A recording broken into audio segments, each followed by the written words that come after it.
Halo sahabat semua, berjumpa kembali dalam sinopsis sinetron dari Jendela SMP yang tayang hari ini tanggal 21 Februari 2022. Di mana di episode kali ini diceritakan setelah Indro mengetahui bahwa Joko kabur dari rumah sakit karena tertabrak motornya Roni, Indro akhirnya berusaha mengejarnya dan dia yakin Joko belum pergi jauh. Sampai kemudian dia mencoba untuk mencarinya di tempat Wulan dikubur. Dan benar saja, di atas liang kuburan Wulan ada bunga kesukaan Wulan yang baru saja ditinggalkan seseorang. Dan Indro menebak bahwa Joko lah yang sudah menaruh bunga tersebut.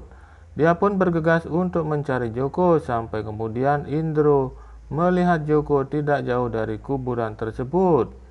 Pertemuan yang sangat mengharukan antara Joko dan Indro pun terjadi.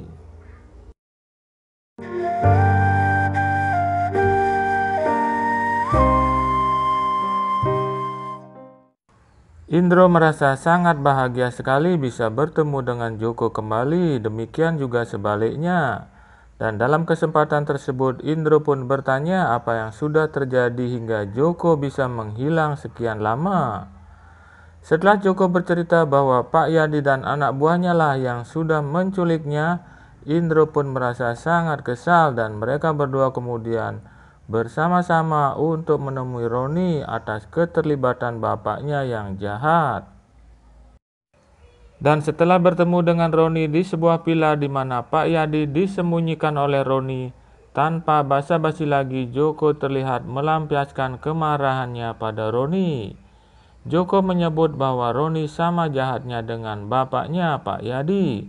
Roni sama sekali tidak pernah khawatir atas penculikan dirinya bersama dengan Agni.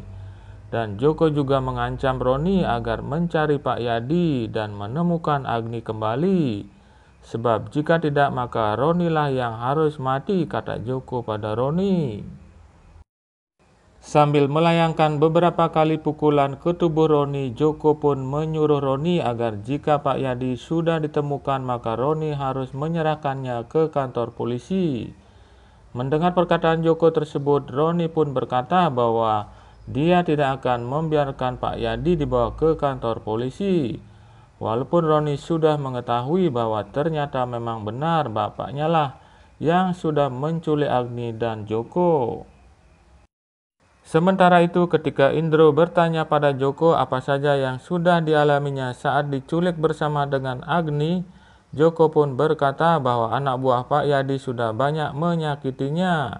Demikian juga dengan Agni, yang sampai saat ini belum juga ditemukan, sejak dia berhasil kabur dari atas mobil anak buah Pak Yadi. Mendengar perkataan dari Joko tersebut, akhirnya Indro baru merasakan bagaimana penderitaan yang dialami oleh Joko.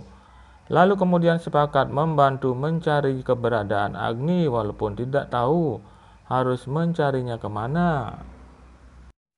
Di alur cerita yang lain, Roni yang merasa dirinya sudah bersalah terhadap Joko atas perbuatan jahat dari Pak Yadi terlihat menceritakan apa yang baru saja dialaminya bersama dengan Joko yang sudah ditemukan kepada Santi. Santi merasa sedih melihat keadaan Roni yang wajahnya babak belur dihajar oleh Joko. Namun demikian, Santi tetap saja meminta agar Roni bisa berdamai dengan Joko yang sudah menjadi sahabatnya sejak SMP.